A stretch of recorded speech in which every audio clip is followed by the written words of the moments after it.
the city, back of my neck getting dirt and gritty. You're listening to Soundside. I'm Libby Dankman. Summer is a great season for adventures with your favorite pup. The sun is shining, the lakes are glistening, the grass is only partially dead. But just like your human kids, furry members of the family need you to keep a watchful eye out for warm weather hazards. And we have an expert here to help. Dr. Lauren Restis is the senior veterinarian at Seattle Humane Society. Dr. Restis, thanks for being here. No problem. Thanks so much for having me on. Are there any themes or different types of cases that you see coming into the Humane Society during the summer months?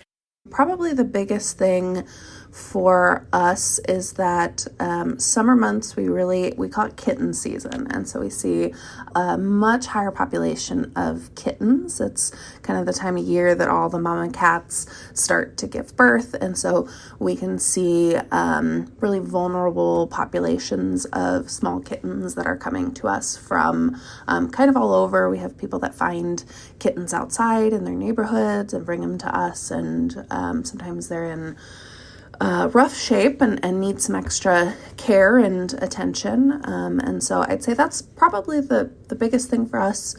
Yeah. So it does sound like now is a really good time if you've been thinking about getting a feline companion, maybe adopting a cat, to think about that, considering you're going to be seeing this big influx of kittens during this time of year. Now, the reason we called you up was to talk about dog safety. When you're taking your dog out for a walk, one of the things in our area that you have to be increasingly aware of is something called a foxtail, this invasive species of plant. What are foxtails and why are they so dangerous for dogs? Yeah, foxtails are kind of a tricky thing that we deal with in veterinary medicine and with our canine patients. It's a plant, so it's called a foxtail, or sometimes they call it a grass-on, and it's a sort of tall plant with a seed head that has these little hair-like structures on the ends, and each of those hairs has tiny little barbs. And so when a dog walks by the plant, these seeds will kind of grab onto their fur, and then they get stuck in their fur. The problem can come from those little barbs because they're shaped kind of in one direction. It's almost like a fish hook in that it'll move one direction, but it doesn't back out the other direction. And so if these little seed pods get stuck in like an ear or a lip or a paw pad or something like that, they can sometimes work their way into the skin and get stuck, and then they can't work their way back out. And so we can see things like abscesses, infections, irritation from those seed pods getting stuck in those places. So what should dog owners, and I suppose if you have an outdoor cat, the same thing, what should they be watching for? Probably the best thing is to do a good once over, especially if you're in an area where you know that these plants are, or if you've seen them, is after you've gone for a walk or a hike, is do a good once over and just check, especially any sort of little crevices, and see if there's anything that could be stuck on their fur. They're not dangerous to remove. If they haven't embedded themselves, they're not going to cause any issues. Just kind of pluck them off and throw them away. But if they have embedded, and that might look like a little piece of a plant sticking out or an area of redness, then you should go to your vet, because it could require a little bit more to get them out, and then they might need some antibiotics or other medications to help with them. This is, of course, a big hiking season for Washingtonians. I often see folks taking their dogs out on the trails. Do you have any safety tips for people who are taking their dogs out, especially on pretty serious hikes? Things to watch out for, things to make sure to keep that dog safe? Yeah. When we're thinking about hiking safety, one of the first things that I think of is, the heat that we have sometimes in the summer. And so making sure that our pet that we're taking on a hike is sort of physically fit enough and used to that level of activity, just like a person might not do a 15-mile hike, for the first hike they've ever done. Same thing with our pets. We don't want to do something kind of above and beyond what they're capable of, especially with the combination of exertion and heat, we can put them in kind of a dangerous situation if they get overheated, if they get overexerted, where they may not be able to make it back down on their own, and trying to figure out a way to get them back down from a hike could be sort of challenging. The other thing probably that would be wise for pet owners to think of is maybe bringing along a first aid kit for their pet.